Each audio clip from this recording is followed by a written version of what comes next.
Hello everyone, Andy here, and here's what you can look forward to in today's episode. In today's episode, me and guest Alec Evans go through our top 10 draft steals of all time.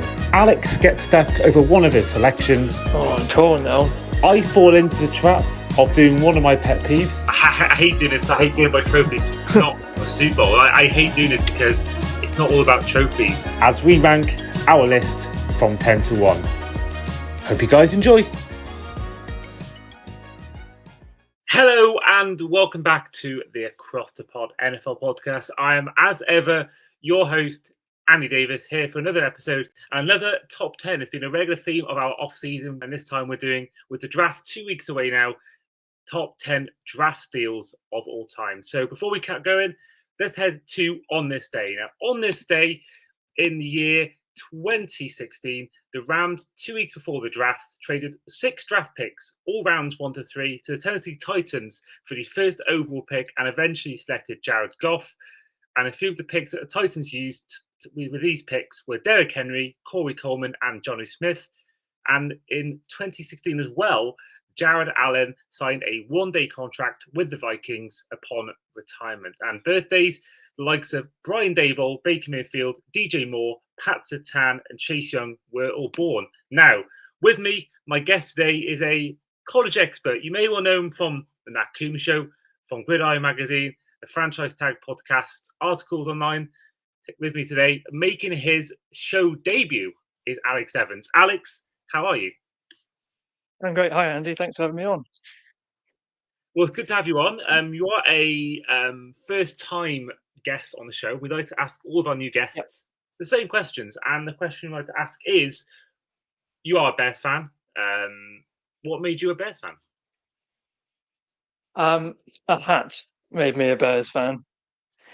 Because way back in, it's probably about 2002, when I was at sixth form college, me and my friend Daniel Rowe, who also writes for Franchise Tags, you might see some of his stuff online, we decided that it'd be fun to follow NFL online instead of doing our work at college.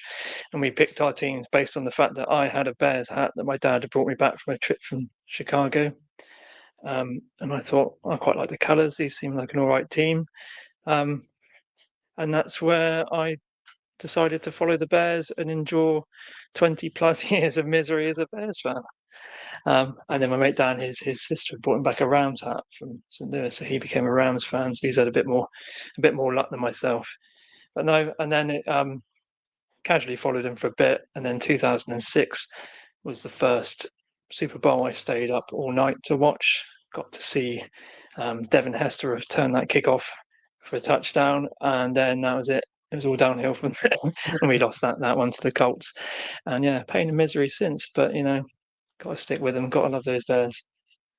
At least no one can sit here and call you glory hunter. I mean, the actual term isn't probably as used in the NFL because teams do chop and change all the time with success. But yeah, at least no one can sit here and say you chose them because they were good, because yeah, as you point out there, only really one season you can think of where they've been good.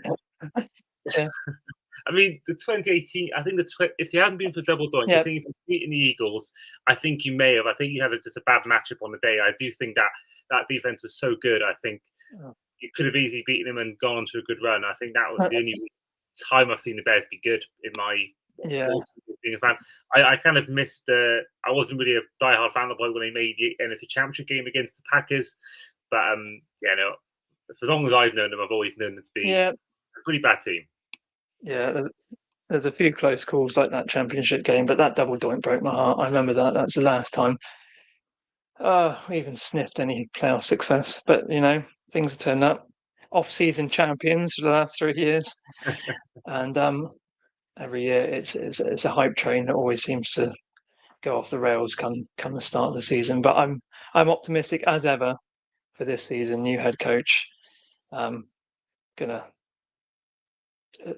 address the trenches in the off season.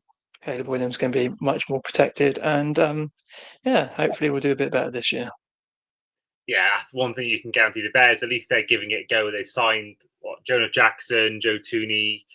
I forget the other lineman they got now, but they've really gone out and addressed a problem of need, because he was the third most sacked quarterback in any season in NFL history with 68 sacks. So it's a shocking stat line there. You mentioned off-season champions. Now, our theme today will all be about off-season champions because we're doing the top 10 draft steals of all time. So we're going to each take it in turn, like on normal top 10s. If you aren't aware of the format right now, we'll each take it in turns to pick our nominees for the top 10 list. And once we get our combined 10, we will try and compile a list from 10 to 1. So, Alex, as you want to guess, I always give the guest the honour of going first. Who's your first nominee for our top 10 draft steals of all time?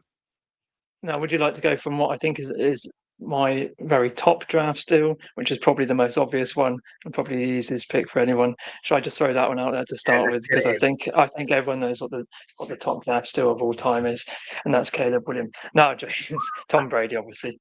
Tom Brady, who came in at pick 199. I mean, what more can you say in terms of value for a pick? You pick someone in just at the back end of the first 200 picks, and he becomes the face of your franchise, the face of a dynasty, the most successful quarterback in NFL history for a pick that just generally doesn't amount to much at all. So yeah, I think it'd be hard to argue against Tom Brady and being the best value, the greatest draft steal of all time. Yeah, I mean, it's beyond belief that even the Patriots are included in this. All of them passed on him. It took them till 199th overall to make that pick. I mean, there's been players selected in this draft, quarterbacks. I mean, they've all done pretty bad. I mean, looking at the quarterbacks taken, I mean, there's not even any in the first 17 picks. The first one taken was Chad Pennington with the 18th overall pick. He's one of probably the only ones that actually had some sort of somewhat successful career. A lot of the picks that were made ahead of him, quarterback wise, in that draft, didn't do much. There was actually a preseason game in his rookie year that it was the Patriots against the Niners. The Niners had picked someone, I forgot his name. It was quite a mouthful, his name, and they were deeming him as the next Tom Brady, the next Joe Montana, because back then Montana was the GOAT. And little they know that in that game when Tom Brady was playing against the Niners, actually the next Montana was playing against them, not for them. Incredible career. I mean, 7 Super Bowl titles. I mean, just the Buccaneers alone. I mean, you think about his time there. First season he comes in, wins the Super Bowl, his 7th. You know, a team that had made the playoffs since 2007. They just come off the back of a 30-30 season from Jameis Winston, and you know he goes in. They don't win the division. They go into the wildcard team. Had a shocking debut for the team, but he goes on and he beats the Saints on the road and Drew Brees. He beats someone else, and then he beats Rodgers and the Packers on the road in the conference championship, and then he goes on and beats Mahomes and the Chiefs in the Super Bowl, which was albeit in their home ground, but it was obviously in front of a very smaller crowd. And there was one more team, I forget who it is now, they beat along the... Oh, it was the Commanders. Was it the Commanders? They beat someone else along the way. But you think about 5 Super Bowl MVPs, 3 MVPs, that I think should be more than that, really. 15 Pro Bowl appearances. He was a 5-time passing touchdowns leader, 4-time passing yards leader, 2-time passer rating leader. He was a 2007 completion percentage leader. And of course, he came so close to becoming just a second starting quarterback to go the whole season unbeaten. But yeah, to get him, he was my first port of call, the first person I thought of, because, yeah, what more do you want to say? I mean, 199th overall, I think for any, even you get a guy who's plays 10 years, has a decent career, that's still a steal. But to get the best quarterback of all time, arguably the best player of all time in NFL history, with that pick, I think it's just... I don't think you'll ever get a bigger steal than that, personally. I think we are going to go on to our rankings later on, but I can't see anything beating this. I really don't think so, because, everything we talked about, really, it's just a phenomenal draft pick. I think even just for the value of the 199th pick, you'd be happy with just what he did when he stepped in for Bledsoe, when he went out injured in that playoff game and led your team to the Super Bowl. Even just that postseason alone is probably worth the value of 199th pick. player, and then just to add everything else that went after it, it's the best value pick ever. I think as well, there's a whole thing going on about if you look at his stats, purely stats from his 20s, purely stats from his 30s, and purely stats from his 40s, all three of them arguably would make a Hall of Fame career and would get you a Hall of Fame jacket. It's just an incredible draft pick. And that's our first nominee. My second nominee, I've already mentioned his name a little bit just before, Joe Montana.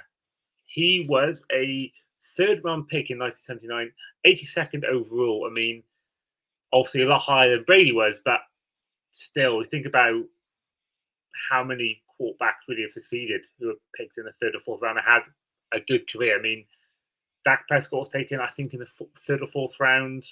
Kirk Cousins, they've had okay careers.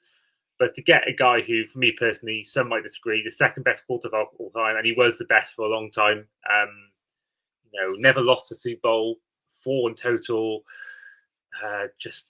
It's incredible. I mean, looking at his yardage, I mean, he was just over 5,000, just under 54,000 yards, 5,400 yards, I should say. Sorry, 273 touchdowns, over 40,000 passing yards,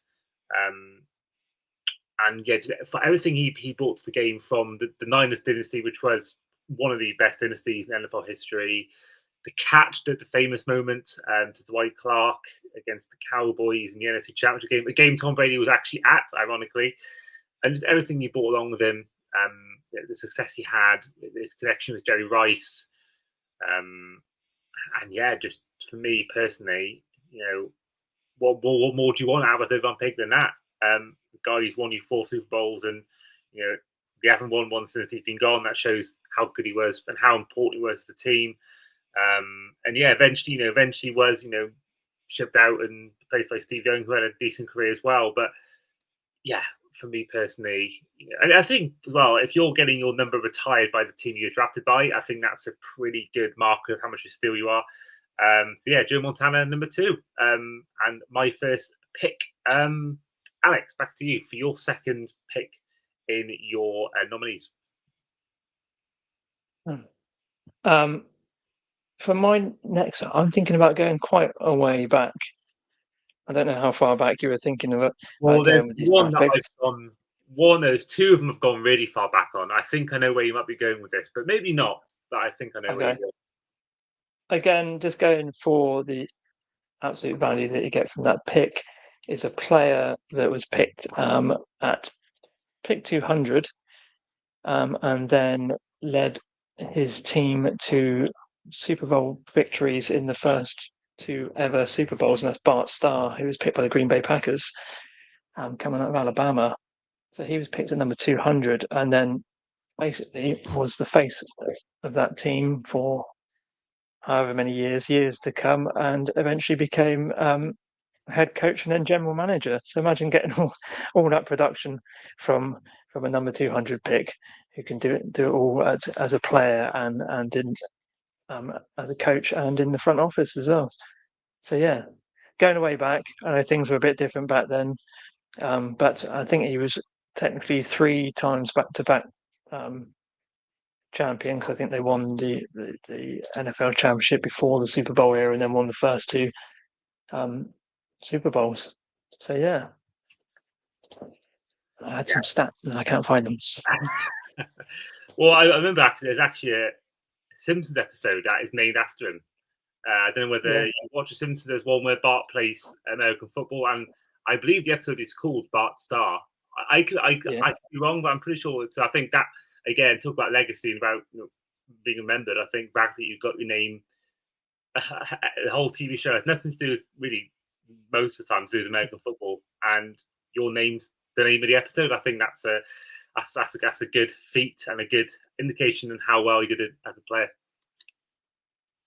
Yeah, but yeah, I mean, just being, well, technically, I was looking at it. He wasn't just 2-time Super Bowl champion. He was a 5-time NFL champion in 61, 62, 65, 67.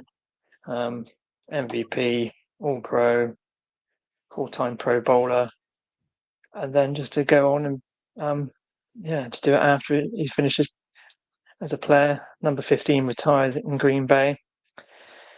Yeah, I mean, his actual stats maybe don't compare as much to modern players. I mean, his completion percentage was only a 57%, and his excuse me, total passing yards was 24,000 for his career, with over 80.5 passer rating, which wouldn't seem that spectacular nowadays in the modern game. But I mean, again, at that time, just for the absolute value, and to have the face of your franchise for a couple of decades worth from a number 200 pick is great value. I agree. And I think that when I went on the Lambeau Field tour, there was so much Bart Starr stuff there. So even nowadays, he's still held in such high regard. Yeah, phenomenal career. He was one of the guys that I was thinking about when it comes. You mentioned before about you were sort of alluding to Bart Starr about being an older guy, and I had two guys in my mind, older players, and this one is a bit later than Bart Starr. I did initially think about Johnny Unitas, then I realised I didn't actually realise that he was originally taken by the Pittsburgh Steelers, but only played in their practice squad, never actually played. And then a year later, he went to the Colts. So that's someone I couldn't use, sadly. But my next guy is actually our first non-quarterback off the board in this in our top 10 list. Is a defensive end who was taken in 1961 draft in the 14th round with the 186th pick. I've gone for Deacon Jones. Deacon Jones was taken by the Los Angeles Rams in 1961 and played 10 years with the franchise before playing for the Chargers for 2 seasons and then Commanders for 1 year. In total, he entered his career with being a 2-time Defensive Player of the Year, a 5-time first-team All-Pro, 5-time NFL sacks leader, an 8-time Pro Bowler in total. He was part of the 1960s All-Decade Team, 75th Anniversary All-Time Team, 100th Anniversary All-Time Team, and he had his number 75 jersey from the Rams retired. He played a total of 191 games, and of course, he made the Pro Football Hall of Fame, which is what I'm actually wearing today, for those who can't see the Pro Football Hall of Fame jersey there. So, yeah, I mean, again, it kind of is harder to talk about players when you didn't see him play, but I think I don't like to use that narrative because I think that you rule out so many players if you go by that narrative. I was born 95, never saw Dan Marino play, never saw Joe Montana play, and many of the players. So I feel like even though, we can't really, say we watch them play, I think you can watch their highlights, you can look at their stats, and yeah, I think the fact that not only did he take him with that pick and get a bit like Tom Brady, it's not as if he just got a guy who got a fairly average career, good career, solid career. He actually, had an amazing career, and I think he is, seen as many nicknamed as the Secretary of Defense. He is, people often deem him as one of the best ever defensive players, and I think Deacon Jones, absolute value for pick there, absolute value. And for me, yeah, give me Deacon Jones. Now, Alex, for your third nominee, and what will be your penultimate selection in our top 10 list, who are you going for? I think I am going to go off the back of your selection for defensive end, and I think I'm going to pick a defensive end as well. And again, much like you were saying, a player that I wish I had seen play, but wasn't quite born in time to. And I'm going to pick a player who's picked at number 203 in the 8th round, back when the draft had 8 rounds, and was MVP of Super Bowl 20 when the Chicago Bears beat the Patriots. The game I most wish I've been able to see live, but unfortunately I was born 4 months too late to see that game. So I'm picking Richard Dent, who was defensive end for the Chicago Bears. Like I said, was picked number 203 and was a linchpin and cornerstone of that 46 defense under defensive coordinator Buddy Ryan that absolutely dominated teams as part of the 85 Bears, as monsters of the Midway. The most famous Bears team, the most dominant Bears team, arguably the last time that the Chicago Bears are actually a properly decent team and a proper force within the NFL. But yeah, obviously I've read books about them. I've watched highlights about them. There's the '85 Bears, and they're just probably the greatest defensive units ever in the NFL. Some people might argue like the 2000 Ravens, and that might be bad, but no, 85 Bears. And to have a player that played such a crucial part, was the MVP of the Super Bowl, and is the all-time Chicago Bears sack leader, I think, with 124.5 sacks. To take him at pick number 203, fantastic. We could do with him again on the Bears now. Defensive end of that quality, that'd be amazing. Yeah, I mean, that is sensational. I mean, this is going to be embarrassing because I like to view myself as a bit of an NFL historian, a bit of someone who I've watched a lot of old football live documentaries, but I've never heard of him. That's really bad. I've never heard of him. Obviously before my time. But when I think about it, I think about Walter Payton, The Fridge, William Perry, Jim McMahon, and I just that's awful. I should know who that is, but First, that's one thing I've not actually watched in life. Is I remember I watched America's Game with my dad, which is the one and only time I've done that with the Bears '85 team. But again, the name's just completely gone past me. I feel terrible saying that. I'm sorry if you are listening to this, Richard Dent. But obviously from everything you said stat wise, it's just an incredible stat line there. I think to be MVP of a Super Bowl, I think that's your money's worth right there, because not only have you picked a guy with such a low pick in the draft, who's not only won a Super Bowl with, but he's been as he all does, being as the most important player on the day. That's absolute value for money, and I think that is a definite worthwhile selection now in our top 10. Yeah, and it's fair enough. He's not the most famous name to come out of that defense. But he was a crucial part of it. That basically that drove that pressure on teams that just destroyed offensive lines that year and beyond. For a couple of years, they were the top unit there. So yeah, but just the overall value to get a player of that quality, and just as part of that phenomenal defense, then what more can you ask for? I mean, to be fair, why am I always thinking about William Perry from when I first got to NFL? Why do all the older fans know him? If he's got MVP, surely older fans should be telling me about him more than William Perry. Just the fact he got MVP, I think, deserves a lot more credit than what maybe. I could be wrong here, but no one ever talks about him. Everyone talks about The Fridge. No one ever talks about Richard Dent. I could be wrong here, but from what podcasts I've listened to, people talk about the old Bears team. I don't think anyone ever mentioned the MVP, which is, for me, seems crazy. But I could be wrong. You're a Bears fan. You probably might say differently to that. Yeah, and he's not the name that stands out the most. And in terms of what happened in the Super Bowl, that was a bit of a different game than the rest of the season. I mean, one of the biggest differences in that game was that Walter Payton never scored a touchdown in the Super Bowl, mainly because they kept giving it to William Perry on the goal line so he could bust his way in as a 300-pound odd defensive end, playing as like a fullback. And I think that because of that sort of thing, that sort of notoriety was gained through there, and you get the nickname The Fridge and all that, and that just is a bit more pizzazz to it than just a defensive end who's just going about doing his job and putting pressure on the quarterback. Yeah, that is true. That is true. I suppose as well, you think about Hurts on MVP, you think about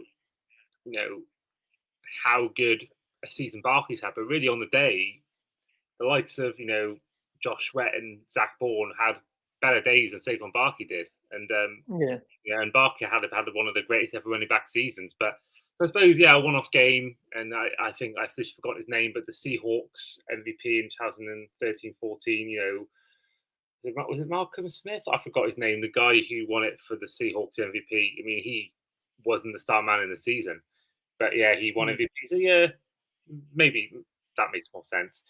Now I'm stuck for my next one. I've got there's three guys I'm torn between. So could go for this guy. It's tough, Let's see, do I go for this? You know what? I'm going to go for it, and there's probably going to be a little bit of bias involved in this pick. As a Dolphins fan, Tyreek Hill, a bit more of a modern selection. Fifth round pick in 2016, 165th overall, and one of the best receivers of the generation. Now, there was another wide receiver taken at a similar time I could have gone for. He was one of the ones I was thinking about. But I just think the fact Hill's won a Super Bowl and he's done it in, I don't like using trophies because there's been plenty of players who've won Super Bowls and have been as good as, think about Juju Smith-Schuster's won 2 and Dan Marino's won 0. Bruce Smith has won 0. As we mentioned in our last episode, it's going to be we built our all-time roster of players who've not won a Super Bowl. So if you haven't listened to that already, go give it a shout because it is a good one. But all the players we mentioned on that video are all better than Juju Smith-Schuster, but yet he's got 2 rings. So I don't like using the whole trophy narrative, but the fact that he won a Super Bowl and was part of a big play in that Wasp play against the Niners in Miami, I think, just has an impact there. And again, exactly what you get your money's worth for. And, the fact he's a 5-time first-team All-Pro, receiving yards leader in 2023, the co-touchdown leader in 2023, part of the 2010 All-Decade team. To date, he has just over 11,000 receiving yards, 82 receiving touchdowns, as well as 7 rushing touchdowns, almost 1,000 rushing yards in his career. I mean, looking at his total career trajectory, 6 out of his 9 years in the league, he's had 1,000 yards or more. More than 10 in 3 of those seasons. I think, he probably did leave at the wrong time because he probably does regret it.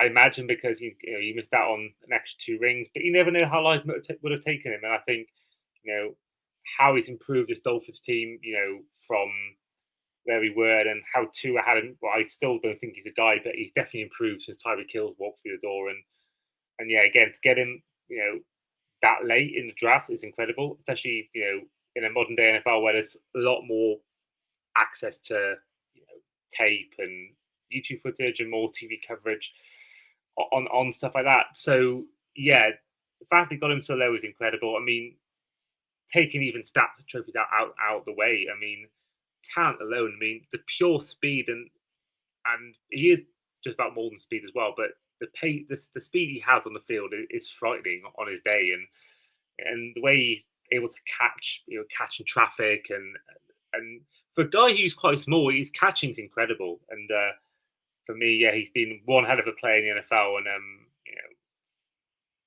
can't really fault with that draft pick. Yeah, I mean, it's hard to argue with that kind of production for where he's picked in the draft. I know that there's another player that springs to mind. I think drafted in a similar sort of era. I think a few picks below is one Antonio Brown. Again, slightly questionable character, but his production on the field when he was at the top of his game is phenomenal, and he's obviously picked up a championship as well. No, 2. Hang on. No, it was one. The Steelers. It's just one with the Buccaneers, isn't it? He got his ring. I think he played in the Super Bowl with the Steelers in his rookie year. There's one when he lost to the Packers. So, I think if it wasn't for his off-the-field stuff and how he ended his career, I think he'd be a shoo-in for this. I think, if honestly, if he hadn't had the ending career he did, I think he'd be deemed as one of the best receivers of all time. But I think he wasn't even someone I thought about properly because I just felt like what he brought to the team off the field is not what you want and not worth. I don't think it's been worth what he's bought because he won a Super Bowl with the Bucks, but he wasn't. He scored a touchdown in the game, but he wasn't the main reason why they won that, and didn't win more with the Steelers. And in the end, I think he was worth more trouble than he was more trouble than he was worth, I should say. So I've not even thought about him. But is he someone you wanted to put in your top 10? No. Okay. he's not going to be my last pick. So I'm a bit stuck then for my final Yeah. pick. There's a few different players. Sorry, have you finished with your one? Yeah, absolutely. Yeah. I mean, there's a few that are good value, Mm. and I'm probably inclined to go for a quarterback again. A couple I thought of that I'm probably not going to go for. I mean, the most recent one I thought was Brock Purdy as Mr. Irrelevant, being picked, and then supplanting Trey Lance and leading your team to we played in the Super Bowl as well. Championship game in his rookie season, wasn't it? And then played in the Super Bowl as well. I mean, again, that's an excellent return on the final pick of the draft.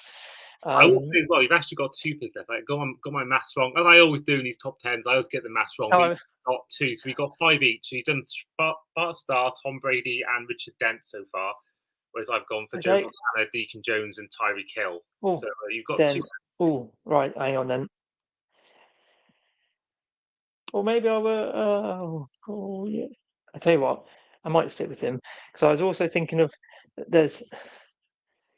I was thinking about the Seahawks as well, and sort of like a packaging 2 together because they had back-to-back steals that I thought, but maybe not quite as good as the one I'm going to pick last.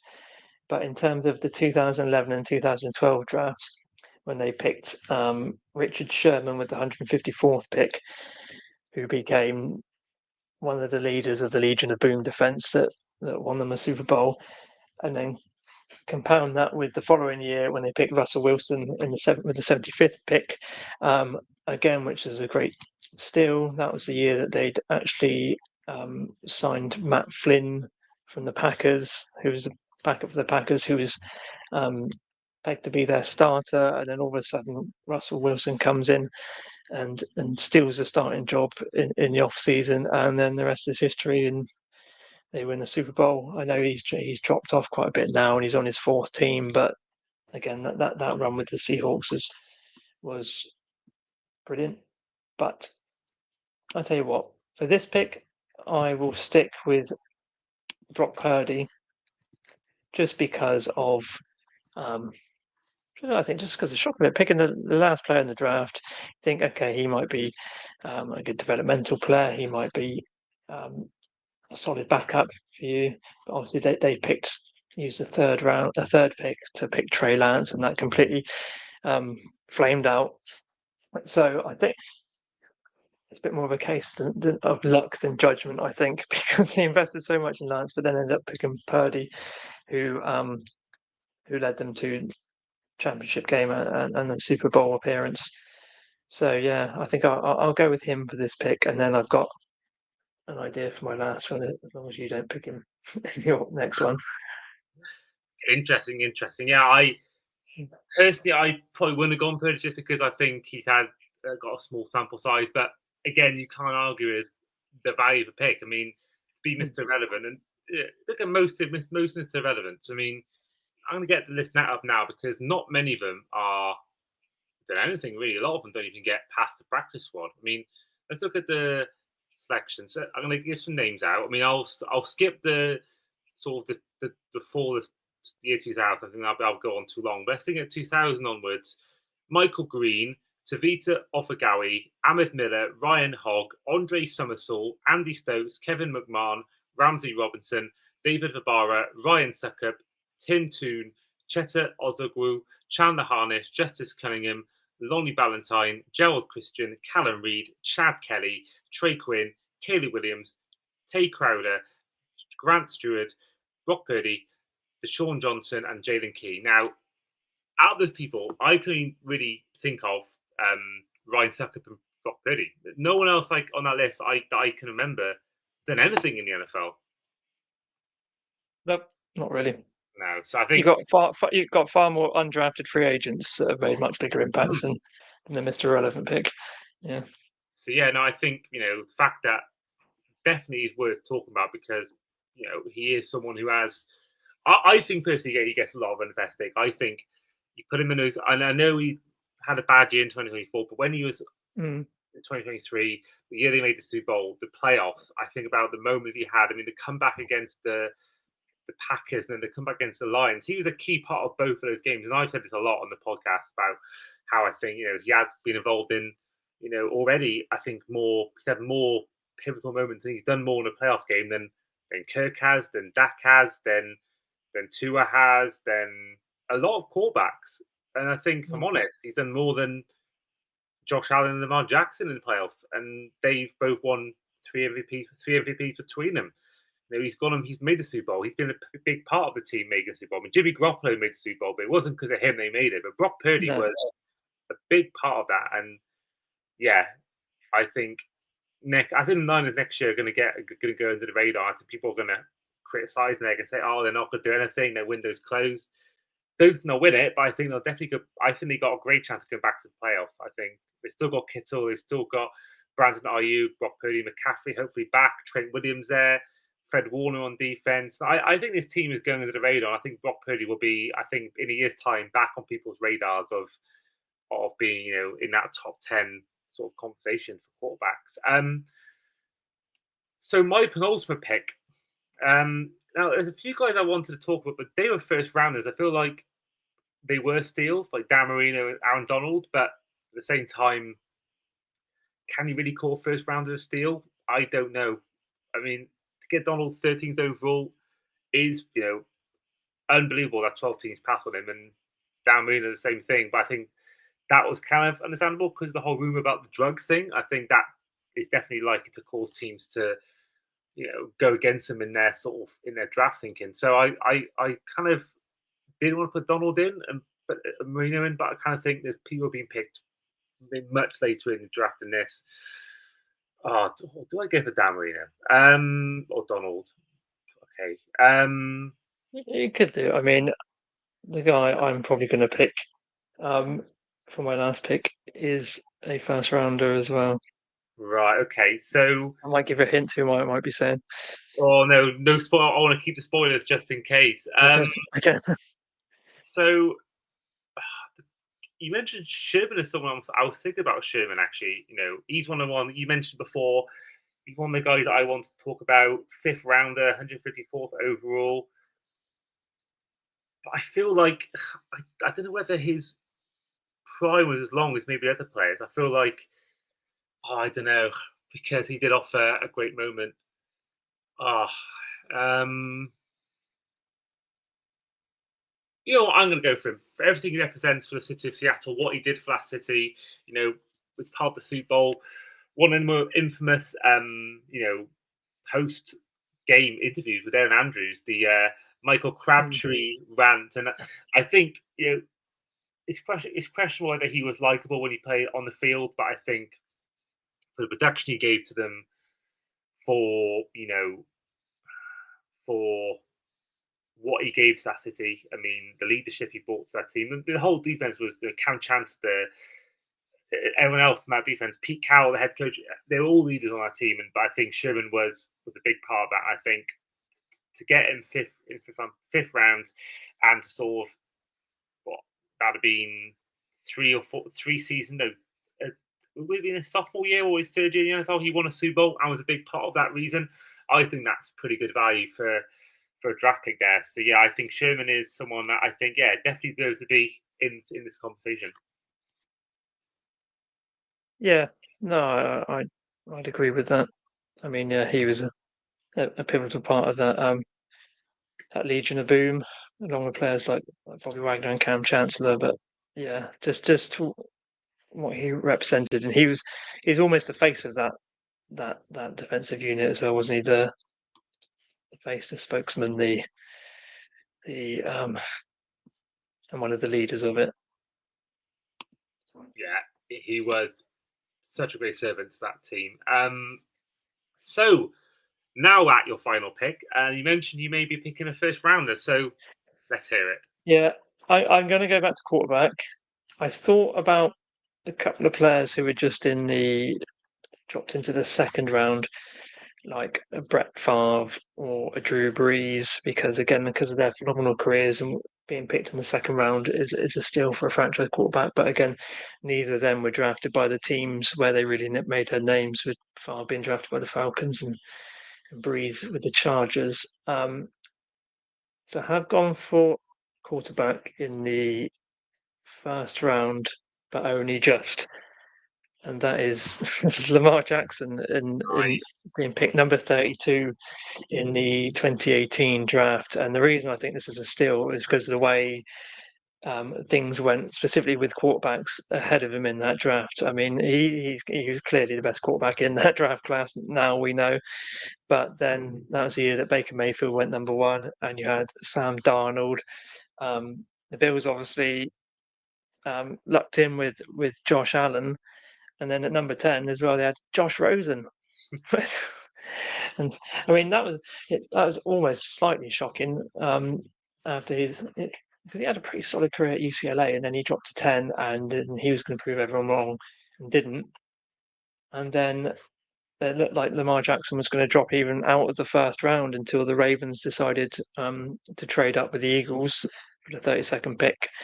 I mean, you could argue that the value in turn is diminished slightly because of what they had to give up. They traded their 52nd, 120 and 125th pick, and also their second round pick from 2019.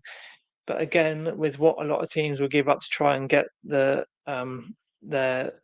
franchise quarterback, I mean, like obviously the Bears are beneficiaries of that deal with the Carolina Panthers when they wanted Bryce Young, giving up multiple, first round pick and multiple other picks other than that. So, and in terms of the return that Lamar Jackson has given them, 2 times MVP, his winning percentage with the Ravens is phenomenal. I think I looked up, it was like 100 to something. I've forgotten now, but. And I know there are some detractors who say, like, okay, well, he's a phenomenal quarterback. When he gets to the playoffs, things get a bit iffy sometimes. He's not managed to lead the team all the way, but it's still very much a possibility. And he's arguably the best quarterback in Ravens history. So yeah, just to get your franchise quarterback at the very end of the first round, no matter, even if you have to give up a bit extra. I mean, I think any legitimate franchise quarterback taken outside of the top 10 is excellent value. Maybe not as good value as Tom Brady at 199, but yeah, but to get a player like that, I mean, if you're a fan of any team and someone said to you, well, if you had the 32nd pick, or would you trade up this amount to get the 32nd pick to get your franchise quarterback for years to come, you'd bite their arm off, wouldn't you? Absolutely. So yeah. Yeah, I mean, That's who I'm going with, Lamar. I mean, to get two MVPs, and some would argue maybe a third, he should have got this year. Out of that kind of pick is really good value. And I'm going to bang on this drum. I've said it a lot of times. So apologies if you're a regular listener. I'm saying this again. I think Lamar Jackson's time's coming to win a Super Bowl. I've said this story a million times, but Peyton Manning was seen as a playoff choker, and then one year he won it, and then that narrative sort of went. I think so. Yeah, I think Lamar Jackson. I think he's I think if you had Derrick Henry there a year earlier, I think they might have won it, or at least made the Super Bowl. I think that year when the Chiefs beat the Falcons years ago. I think they had him a year earlier. I think they might have done something, but I do believe that. I said this in the last episode. I think when Kelsey retires, I think we'll see the Chiefs for a couple of years dip, and still big playoff. I don't think they'll be making maybe AFC Championship games. I think that'll be the time where the likes of Josh Allen, Lamar Jackson, and Burrow are going to strike and pounce on it. I do think Kelsey has only one more year left in him, and I do think that after this season coming up, I think he'll retire. And I think there's a 2-year period. I think Noah Gray will do a fine job. I think this is a hard task to be Kelsey's replacement. I think for a few years they might have a little bit of a dip, and I think that's when Lamar Jackson could come in and strike and finally get that ring and even just get that Super Bowl appearance. Now, before I go on to my 5th and what is that now our final 10th selection, I want to go for a few guys I was thinking about as like honorable mentions, and I'll give you a chance to say any of yours as well, Alex. But I thought Stephon Diggs, because if you look at where he was drafted in the NFL, he was taken in the 2015 draft, 146th overall. That was in the 5th round. But I do believe his best years came or not with the Vikings who drafted him. I think the best years came with the Bills, even though he was part of that Minneapolis Miracle, which was one of the most insane things I've watched in an NFL game.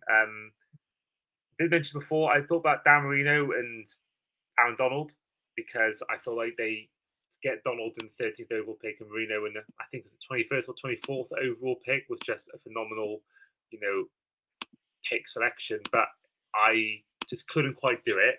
And I did also think about Jalen Hurts, second round draft pick. Someone that everyone was at the time moaning about. They said, we've already got Carson Wentz. Why do we need Jalen Hurts? And obviously had a difficult first couple of years, but to make 2 Super Bowls, really almost win both of them. He could have easily won that first one in Arizona, and obviously to win Super Bowl MVP just a couple of months ago. I think for me personally, that's an amazing pick. But the guy I want to pick has just in the summer left the team that he was drafted by, and he was drafted in the year 2017 in the third round, 69th overall. I'm going for Cooper Kupp.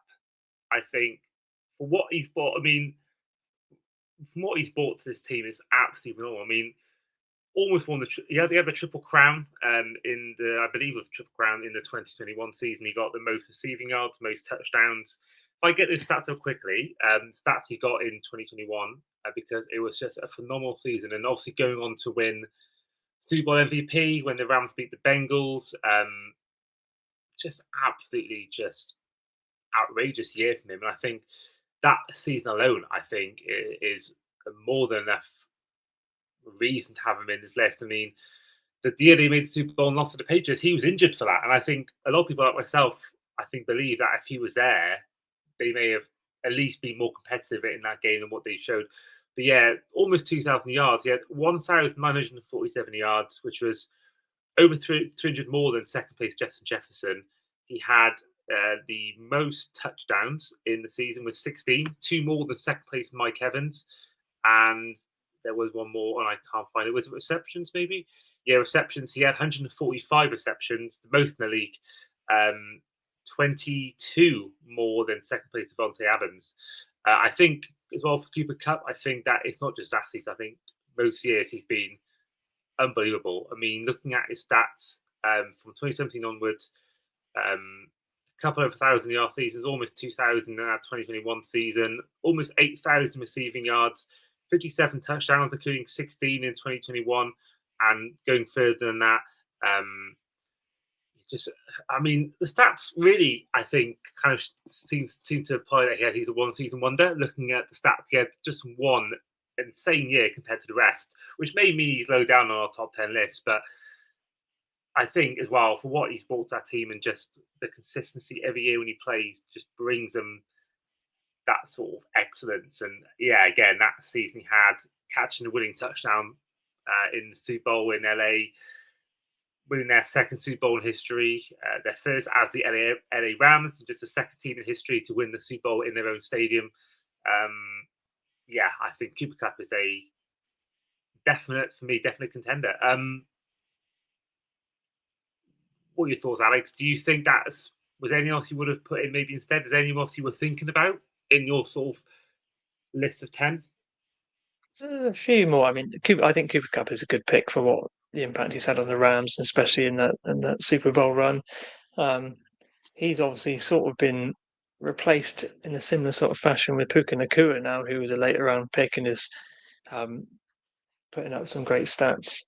Other players I would have considered. Again, I looked at some first round players. I know you mentioned players like Aaron Donald. I thought about players like Ray Lewis, who was the 26th pick, and again was the de facto leader of that Ravens defense that was so dominant.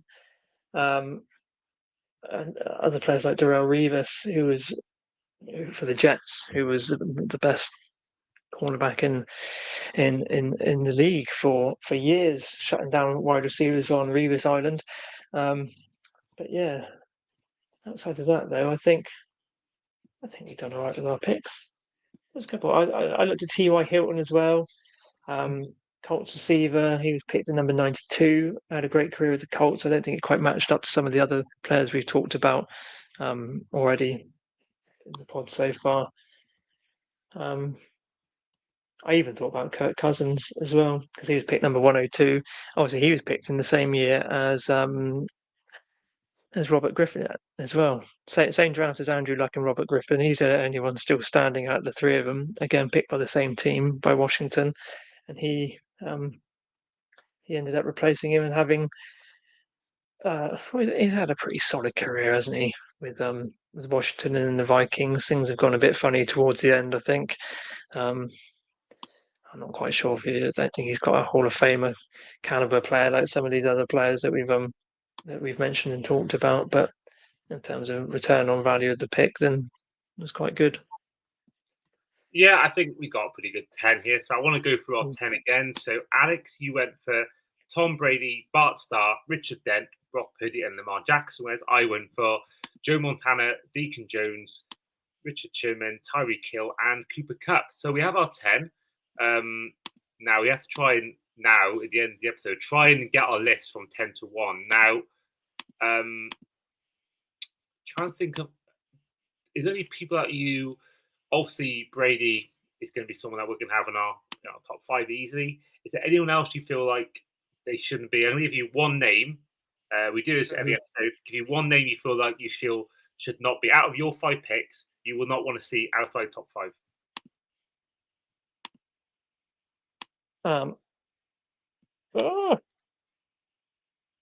Brady aside, because he's going to be in there. I think just. I mean, I'd love to say. Oh, I'm torn now. As a Bears fan, I want to say Dent, but I don't think he's necessarily in the top 5 there. And then it would leave me between. It's definitely not Purdy. And between Starr and Jackson. I mean, in terms of his value to they're both critically valued to both their franchises as well. If going purely as draft steal, because he was, where was he picked 200? Picked 200 Bart Starr and the championships he brought to Green Bay, and then what he did for the team as a player. And after that, then I think I'd have to put Bart Starr in there. Okay, that's fine. So we got, and I want to also put in Joe Montana as my pick. I just think that, everything I said before, I think he's someone I really want to put in this at least top 5. So let's go down to try and get to that number 10. Now, I'm happy to have either Sherman or Kupp as 10th. I feel like I'm happy to put Kupp 10th, to be honest. I feel like there's been lower picks in the draft, and I think there's been players who've had maybe more impact than Kupp, I think. So I'm happy to put Kupp 10th. What do you think? Do you think that's... Are you happy with that, putting him 10th? I think that's fair. Out of all the players we've discussed, I think, I'd put Kupp at 10. Great. So now we've got to try and find... number 9, 8, and 7. Now, let's try and get 3 players to try and choose from. Players that maybe we feel like we wouldn't be against. So maybe I'll argue Richard Sherman out of my 5. I wouldn't mind being in the either 8th, 9th, or 7th. 5. Yeah, and then I'd probably throw Purdy in that group. Okay, so my lot. We'll put Purdy and Sherman either 9 and 8. I feel like I would have Sherman over Purdy personally, but I don't know what you think. I'd probably agree in terms of the overall impact on the franchise, and as the sustained output he's put on as a player. So I'd probably go Purdy 9 and then Sherman 8.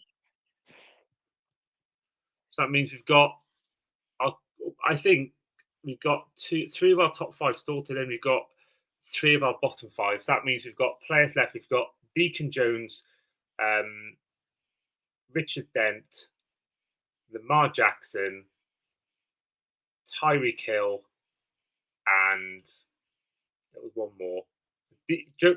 Deacon Jones, Lamar Jackson, Richard Dent, Tyreek Hill. If I'm honest, I'm not against Hill being 7th. Yeah. Because I feel like he's the only one in this list that's brought off the field negativity. So maybe I'll put him 7th. I feel like there's been no one else in this list has walked off mid-game to end the season. So I'm happy with Hill being 7th because I feel like maybe he's the only one who's really brought some negativity really off the field. So we got 4 players now to try and pick where we want to put them. Now I think we should maybe have Montana, Brady, and Stars our top 3 because they're the ones we've sort of mentioned. So maybe we'll try and get that bit covered. So we've got 4, 5, and 6 between Lamar Jackson, Deacon Jones, and Richard Dent. I mean, I'd be happy for Dent to go at 6. Although it was a crucial part of the Bears' defense in that Super Bowl winning year, but I think overall, would you put him above Jones or below? It's tough because I feel like Dent's had that impact. He's been part of one of the most infamous defenses in history of one of the most famous teams in NFL history. Now, Deacon Jones is someone that I think was definitely someone I think we should have high up because I feel like he's definitely had a worthwhile career. But looking at his sort of, I hate doing this. I hate going by trophies. It's not a Super Bowl. I hate doing this because it's not all about trophies. And then Lamar Jackson, the same thing, but he's had 2 MVPs. See, I don't want to put a guy low just because I didn't see him play. Because I feel like, I mean, going purely practically, I might even be inclined to put Jackson at 4 just because of the value on the quarterback position. And having that franchise quarterback, even though he's not won it, but having that to make your team perennially successful. I did. A good defensive end as well helps a lot. Yeah. I don't think personally I could put Lamar Jackson in the top 4 just because I feel like at first I don't know because I know he's the quarterback, but I feel like he picked in the first round. I just feel personally that I think definitely steal, definitely worthy of being a top 10. I just don't know whether he is, for me personally, 4th. I'd have him probably 5th or 6th, in my opinion. But okay, if you compromise and go 5th, because I feel like maybe put him 5 for that reason. Let's put Jackson at 5th. If we put Jackson at 5th, then we need to work out which way around we're going to put Denton and Deacon. Denton and Deacon. Not Denton. Denton Deacon. We're going Denton then. Dental Deacon. I'm gonna get up Deacon Jones stats again because I feel like 5-time sack leader is really good, and that's an era where defenses were dominant. But then Richard Dent was part of. Where was Dent taken again in the draft? What round? He was taken number 203 in the 8th round. Back then, less teams, but more rounds back then. The Deacon Jones was 186th. I think if Deacon Jones was maybe 100th pick or 90th pick, maybe 2 digits rather. Maybe I'd be more inclined for Deacon Jones 6th. That's tough. Like, if Deacon Jones is the Deacon, I'm just looking up some things. Deacon Jones has got an award named after him. Okay, well that's sold. I'm gonna put him 4th. There you go. Aaron Donald won the Deacon Jones Award in 2018. Wow, what is that? Probably for best. That's probably best defensive lineman, I'm guessing. Oh right, well that's amazing. Yeah. So, but Richard Dent's 6th. That means you've got Bart Starr, Joe Montana, and Tom Brady. Now, to get out of the way, Tom Brady won. I think we both said at the start. I would go, Brady 1, and I think we've got to go Montana 2. Okay, that's fine. Yeah, I'm all for that. So I think that's it. That's our top 10 sorted then. So to recap our top 10, at 10 it's Cooper Kupp, 9 is Brock Purdy, 8 is Richard Sherman, 7 is Tyreek Hill, 6 is Richard Dent, 5 is Lamar Jackson, 4 is Deacon Jones, 3 is Bart Starr, 2 Joe Montana, and 1 is Tom Brady. There we are. And of course, do let us know in the comments on both Spotify, Apple Podcasts, or YouTube, wherever you're listening or watching. Let us know your thoughts on our list, and let us know whether you feel that we've missed someone out, or maybe we've put people in the wrong position. Do let us know in the comments, because comments do help this podcast a lot. So yeah, do put a comment, and don't forget to drop a rating and a like if you can on podcast or Spotify as well. That does also really help. But in the meantime, this has been our top 10 draft field episode. So I want to say, first of all, thank you to Alex for coming on and making your show debut. Oh, thanks for having me, Andy. It's had a really good time working through our picks. It's been good fun. Well, it's been good having you on, and you are I want to get you on because you are a college expert. I mentioned at the start, but you have, of course, people might know your voice from the Nat Coombs show, when you've appeared on there a few times with Ben Isaacs on college days. And of course, you have also written a few times for Gridiron magazine, and you have actually got a piece coming up in the next week. You told me off camera for Gridiron. So tell the audience, what is it going to be about? So the next issue of Gridiron, which is the draft special edition, comes out next week. I think it's the 17th. So that'll have all the draft info that you need. I think there's a particularly strong focus on running backs in that issue, and I've written an article about Cam Scatterboo, the Arizona State running back, who is a bit of a character, but and an enigma as well. A player who could go anywhere outside of the first round, more likely, but he could go anywhere, and he's a complete wrecking ball of a player. He can do everything, and was during the college football playoff, was the first player in 26 years of the Peach Bowl to win the MVP despite being on the losing side, after scoring rushing touchdowns, passing touchdown, and a 2-point conversion, plus a few hundred yards as well. So look out for that one, please. And then during the college season, you can catch me on the Franchise Tag College Show with Andrew Manning, where we do a weekly breakdown of the college games going on each week. And if anyone's heading over to Dublin for the Aer Lingus College Classic, got Kansas State against Iowa State this year, you'll probably see me there as well. I bumped into you there last year as well, Andy, didn't we? You did, yeah. You game last year. I bumped into you the first time actually at a Bristol NFL UK, or I think it was Jags UK live event. I met you and your dad in Bristol. Oh, that was my father-in-law, at the Bristol Jaguars player tour, yeah. No, that was I think I talked to you then, and I met you in Dublin. What was that? 2 months after the Bristol event, was something like that, or was it? No, maybe it was a bit later. It was. It's Bristol. Then it was in August. It was Dublin, and then I saw you at the Bears training camp ahead of the Tottenham game as well.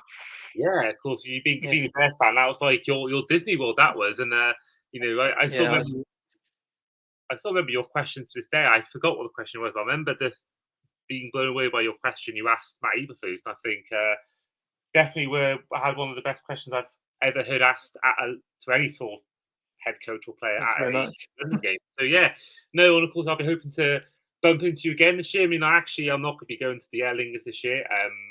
Basically, stupid. I booked Coldplay tickets, not realizing it was the same weekend as Dublin. So missing out that to watch Chris Martin with my girlfriend and her family. So missing out on that. But hopefully I'll be seeing you in London, and one of the games or one of the practice days now, and hope to be seeing you then. Yeah, I do. Great. And for those, great to bump into you again. Absolutely, and it'll be good to catch up, of course.